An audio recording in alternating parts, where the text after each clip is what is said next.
Salam VTuber Indonesia. Sebelum kalian nonton video ini, jangan lupa di like dulu ya. Dan yang paling utama, jangan lupa bantu channel ini dengan cara subscribe. Terima kasih.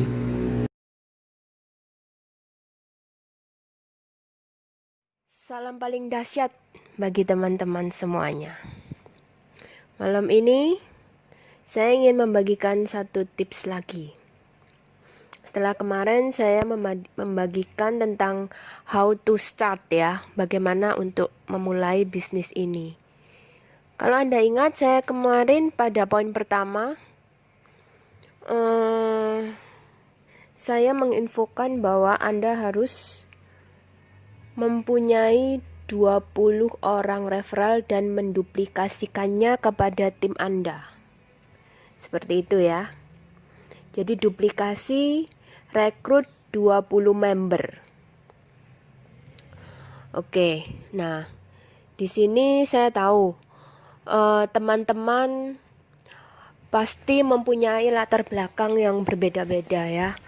Ada yang memang sudah jago rekrut ya, ada yang memang linknya banyak, jadi pasti tidak akan ada kesulitan kalau untuk merekrut ya. Tapi di sini saya juga banyak menemui banyak sekali yang bertanya kepada saya, Ibu, bagaimana caranya saya bisa merekrut? Bagaimana caranya supaya orang itu tertarik? Bagaimana saya bisa punya referral 20 orang? Sedangkan satu orang aja susah sekali saya dapatkan. Nah, itu banyak loh yang seperti itu. Jadi gimana ya? Saya merasa materi yang akan saya berikan ini lumayan penting kalau menurut saya ya. Jadi karena gini loh teman-teman, Anda nggak bisa mematok bahwa orang-orang itu harus sama seperti Anda. Karena pada kenyataannya tidak semua sama seperti kita ya, itu tidak semua. Jadi orang-orang yang Anda rekrut di bawah itu akan berbagai macam karakter, berbagai macam latar belakang, dari berbagai macam kemampuan dan lain sebagainya. Nah itu jadi kita itu harus bisa mengedukasi, jadi memberikan hal-hal basic untuk mereka supaya mereka bisa berkembang. Orang-orang yang memang basicnya tidak punya link, yang tidak bisa merekrut, buta sama sekali untuk urusan seperti ini ya, itu bisa terbantu itu ya. Oke, saya ingin memberikan tips ya, apalagi kalau di zaman corona seperti ini kan kita susah ya mau ngadakan pertemuan, presentasi di luar. Itu saya rasa susah. Jadi mau tidak mau ya, kita harus memaksimalkan media sosial. Dalam hal ini kalau saya pribadi, saya memaksimalkan penggunaan Facebook pribadi saya gitu. Nah, jadi gini. Oke, yang awal, yang pertama sebelum kita memakai Facebook, tentunya kita punya keluarga ya. Kita mulai dari lingkar pengaruh yang paling dalam. Artinya orang-orang yang pengaruh yang terdekat dengan kita ya. Lingkar pengaruh terdalam seperti keluarga, teman baik. Nah, itu dulu yang kita dahulukan. Oke, kalau misalnya masih kurang baru kita masuk ke medsos ya. Tadi saya ngasih contoh Facebook ya. Nah, di Facebook ini yang pertama yang harus Anda lakukan adalah add pertemanan sebanyak-banyaknya ya. Jadi tambah daftar pertemanan Anda sebanyak-banyaknya. Gitu. Banyak yang sudah bilang, "Bu, pertemanan saya sudah banyak." Berapa banyak? Sudah 1000. Nah, 1000 itu kalau menurut saya belum banyak, karena Facebook itu bisa menampung sekitar 5.000 ya, 5.000 orang. 1.000 itu belum banyak ya, belum banyak. Dan 5.000 aja belum tentu 5.000 itu memperhatikan apa yang Anda share, apalagi cuma 1.000. Jadi harus di-add sebanyak-banyaknya. Kemudian kalau Anda tanya, apa nge-add-nya apa ngawur? Apa siapa aja di-add? Jangan. Nanti percuma, itu nanti akan membuang-buang kuota. Jadi Anda harus add, Anda harus tambah pertemanan itu yang benar-benar efektif, yang benar-benar itu apa ya, targeting. Jadi sesuai target Anda ya. Kalau saya menganjurkan Anda add pertemanan itu dari usia sekitar ya 30 sampai 50 tahun lah. Itu usia-usia produktif ya.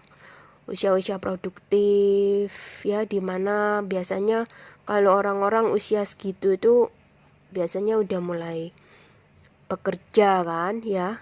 Jangan juga yang sudah terlalu tua, karena nanti Anda sendiri yang akan kerepotan untuk membinanya. Misalnya Anda nge-add usia 70 tahun. Waduh, Anda lo mau menjelaskan tentang VTube, kita aja kadang saya gaptek ya. Jadi saya di awal ini gaptek, terus jadi saya mempelajari tentang VTube ini pertama-tama ini bingung. Nah, apalagi Anda add orang yang sudah umur 70 tahun. Bayangkan gimana caranya Anda mau menjelaskan itu. Kan agak kerepotan. Jadi usia-usia produktif lah yang masih bisa menerima hal-hal baru dengan cepat ya. Ya 30 sampai usia 50 tahun ya. Kemudian saya kasih tips ya. Kalau Anda ingin jaringan Anda ini bisa beranak pinak dengan cepat, Anda cari yang job mereka itu. Jadi mereka itu biasanya networker atau agen asuransi. Nah, itu kalau bisa mendapatkan yang seperti itu biasanya akan lebih cepat untuk berkembang. Karena mereka punya link. Jadi nggak perlu diajari, mereka sudah punya link, sudah punya daftar network masing-masing kan. Nah itu akan lebih cepat daripada Anda mencari yang ibu rumah tangga, yang masih harus cari teman kesini kesana kesini. Itu ya memang sih tidak menutup kemungkinan dari ibu rumah tangga itu bisa nyambungnya ke network juga. Cuma di sini kan kita kan lebih baik nggak usah gambling ya. Jadi Anda lebih baik cari yang networker. Itu kan banyak. Anda bisa ketik apapun itu nanti akan keluar. Ya, misalnya Anda milih MLM apa gitu, ketik aja. Nanti Anda pilih, di-add aja semuanya. Itu ya. Jadi yang pilih yang seperti itu. Oke, kemudian Anda yang ketiga harus rajin promo ya. Jadi kalau sudah di-add terus Anda ndak promo ya sama aja. Rajin promo. Sehari itu minimal, ini minimal itu 5 kali ya. Sehari 5 kali promo. Terus perhatikan jam-jam yang ini ya, prime time-nya. Ya itu biasanya itu pagi jam 10 ya. Kemudian sore ya, sore sekitar ya jam 3 jam 4. Kemudian malam tuh jam 8. Itu biasanya waktu-waktu prime time ya. Oke, kemudian Anda harus memasang profil picture di Facebook Anda itu. Profil picture yang menarik ya. Jangan yang model alay, jangan yang model lagi apa ya, nggak jelas gitu. Jangan. Jadi supaya apa? Supaya terlihat itu Anda itu profesional ya. Terlihat profesional, terlihat bisa dipercaya. Terus terlihat bahwa Anda itu memang niat untuk bisnis, bukan cuma asal.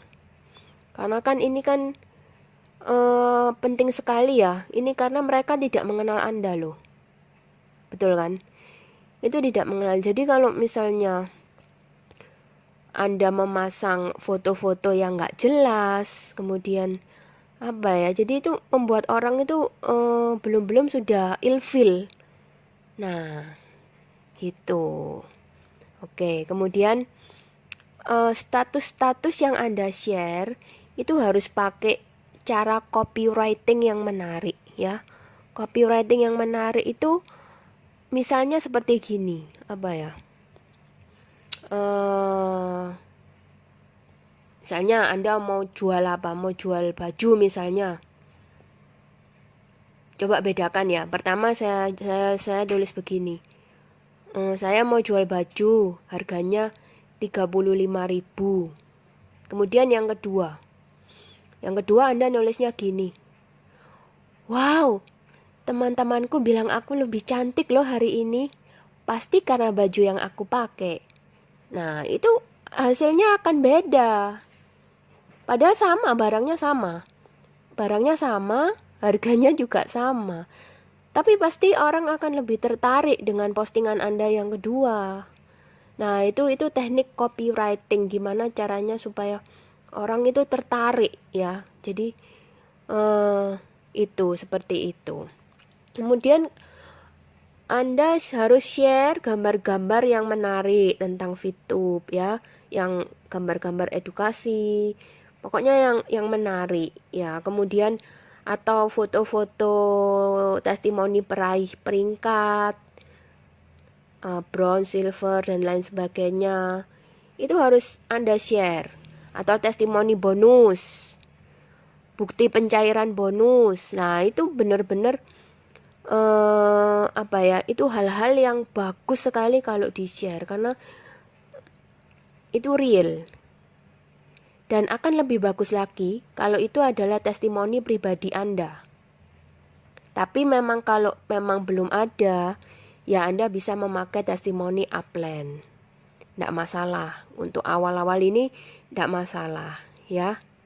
Kemudian Anda dilarang keras untuk share status galau, status negatif, atau marah-marah di Facebook. Wah, itu sangat dilarang ya. Karena apa ya? Orang itu akan menilai, waduh, kok begini ya? Waduh, orang ini kok begini, kalau aku ikut dia gimana? Jadi itu mereka tuh menilai, biarpun mereka tidak komen, tapi mereka itu melihat. Jadi itu status galau Anda, misalnya apa ya? Aduh, hatiku sakit, aduh itu nggak penting. Itu nggak penting dan itu bisa menjatuhkan apa ya? Nilai seseorang yang Anda ini kan mau membranding diri Anda. Ya. Anda mau membranding diri Anda sebagai apa? Nah, kalau di sini kan kita tujuannya bisnis. Kalau tujuannya bisnis, jadi Anda harus benar-benar berusaha menampilkan kepribadian Anda itu sebagai orang-orang yang bisa dipercaya, orang-orang yang bisa memimpin. Lah, kalau status Anda galau, suka marah-marah, pasti orang merasa, aku kok dipimpin sama orang yang marah-marah gini ya, pasti mereka akan reject. Belum apa-apa mereka pasti akan reject ya. Jadi jangan share status galau, status marah di Facebook Anda. Anda harus share kata-kata positif, kata-kata yang membangun sehingga orang menjadi simpati.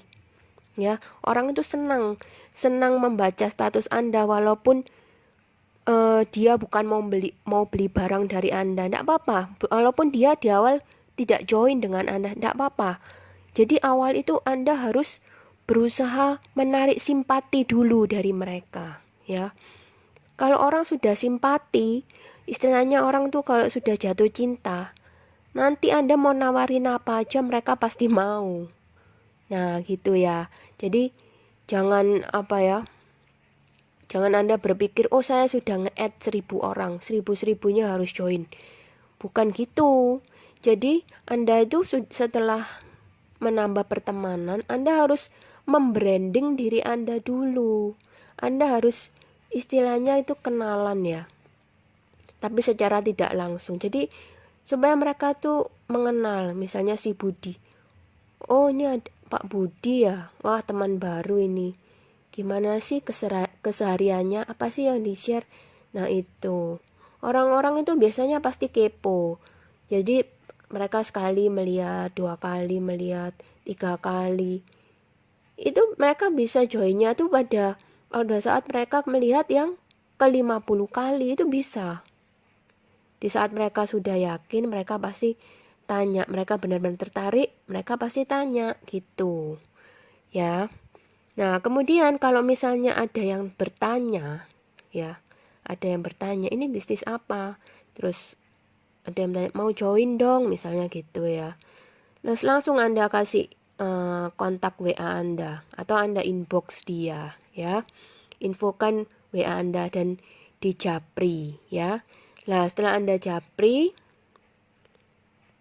Anda langsung infokan bahwa ini adalah bisnis gratis, bisnis social advertising berbasis network, legalitas lengkap ya, potensi income miliaran, joinnya gratis. Langsung minta datanya. Jangan lama-lama. Jadi di awal itu Anda harus segera minta data ya. Kalau Anda sudah pegang data, ya sudah, mereka milik Anda, tidak akan kemana-mana, betul kan? Jadi yang di awal jangan lupa minta data dulu, Anda simpan dulu datanya. Baru nanti Anda bisa menjelaskan seperti apa. Anda bisa share marketing plan-nya, bisa share PowerPoint-nya, bisa. Kalau misalnya Anda tidak bisa menjelaskan, nah Anda harus arahkan mereka untuk ikut presentasi Zoom ya, Future Talk. Kan ini akan dilakukan setiap hari presentasi Zoom itu. Langsung arahkan aja ke sana. Sambil Anda belajar ya. Jadi jangan sampai nanti member Anda malah akhirnya lebih pintar dari Anda ya. Padahal kan Anda harusnya jadi leader, kan harus Anda yang harus bisa membina tim. Jadi seperti itu. Nah, kalau sudah saya kasih materi segini banyak, kalau belum bisa merekrut 20 orang aja itu kebangetan loh ya. Ini tadi itu sudah banyak loh, dari keluarga ya. Keluarga aja sudah berapa orang. Kemudian teman baik. Masa enggak punya teman sama sekali, kan enggak mungkin. Nah, yang ketiga tadi dari medsos. Pastilah 20 orang itu pasti bisa Anda dapat. Ya, saya jamin pasti bisa. Jadi seperti itu. Ini belum membahas hal-hal lainnya loh, baru bagaimana untuk mencari 20 orang member, belum bagaimana cara supaya 20 orang itu bisa berkembang, bisa multiplikasi. Belum loh ya, ini baru 20 member aja. Ya, kalau dibahas di sini tapi nanti kepanjangan waktunya, itu harus ada sesi lain lagi. Jadi yang penting di sini sekarang kan Anda harus rekrut 20 orang member untuk mencapai peringkat apa? Bronze ya. Jadi caranya seperti itu, seperti yang saya tadi ajarkan. Oke. Malam ini cukup sekian dulu, nanti kita akan bahas hal-hal selanjutnya pada pertemuan berikutnya. Oke, selamat malam, sukses buat Anda semua. Go Diamond.